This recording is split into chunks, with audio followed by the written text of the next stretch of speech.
মুসলিম সম্প্রদায়ের অন্যতম বড় ও পবিত্র উৎসব হলো ঈদ। এদিকে বৃহস্পতিবার ঈদ, এক মাস ধরে রোজা পালনের পরই আসে ঈদ, কিন্তু এবারই নাকি ঈদের দিন বৃষ্টি থাকার কথা জানিয়েছে আলিপুর আবহাওয়া দপ্তর।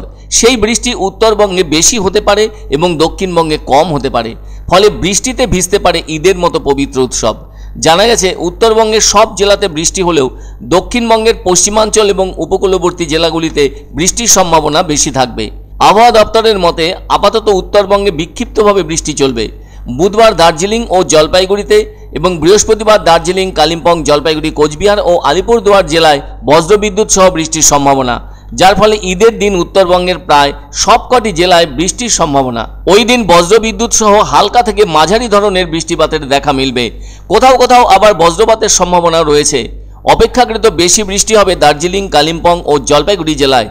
আবার একই সাথে প্রতি ঘন্টায় 30 থেকে 40 কিলোমিটার বেগে দমকা ঝোড়ো হাওয়া বয়ে যেতে পারে। শুক্রবার থেকে বৃষ্টির পরিমাণ কমে গিয়ে আবহাওয়ার উন্নতির সম্ভাবনা দেখা দেবে। তবে ঈদের দিন শুধুমাত্র যে উত্তরবঙ্গ জুড়েই বৃষ্টির সম্ভাবনা থাকছে তাই কিন্তু নয়, ওই দিন দক্ষিণবঙ্গেও বৃষ্টির সম্ভাবনা রয়েছে।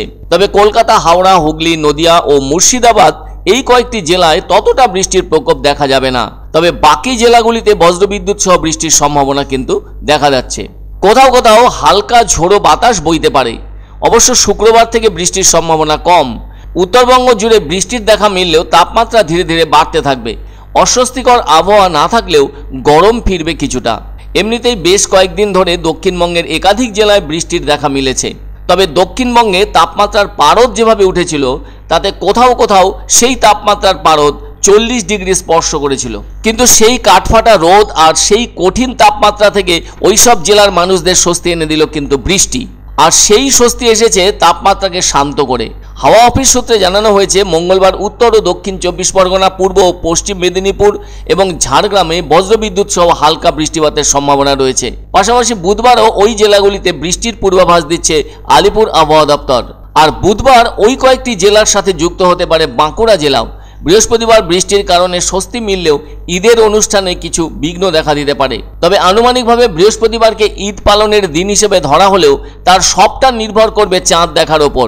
এমনও হতে পারে বুধবারও ঈদ পালনের দিন ঘোষণা হতে পারে। তবে এই বৃষ্টির কারণ হিসেবে জানা যাচ্ছে বঙ্গোপসাগরে ঘূর্ণাবর্তের জেরেই দক্ষিণবঙ্গে বৃষ্টির দেখা মিলেছে। মনে রাখা দরকার, গত সপ্তাহের মাঝামাঝি জায়গায় দক্ষিণবঙ্গের বিভিন্ন জেলার মানুষ কার্যত নাজেহাল হয়ে গিয়েছিল গরমে। সেই চরম তাপমাত্রা কমল রবিবার থেকে হওয়া বৃষ্টির কারণে। এদিন হাওয়া অফিস আরও জানিয়েছে কলকাতা শহরের আকাশ সকালের দিকে আংশিক মেঘলা ছিল আর সূর্যের তাপের প্রখরতা সেভাবে বিদঘুটে মেজাজে ছিল না, বলা যায় স্বাভাবিকের চেয়ে কম, যার ফলে এদিনের সর্বোচ্চ তাপমাত্রা ছিল 33.5 ডিগ্রি সেলসিয়াস, যা কিনা স্বাভাবিকের চেয়েও 2 ডিগ্রি কম। আর দিনের সর্বনিম্ন তাপমাত্রা ছিল 24 ডিগ্রি সেলসিয়াস, যা কিনা স্বাভাবিকের চেয়ে 1 ডিগ্রি কম।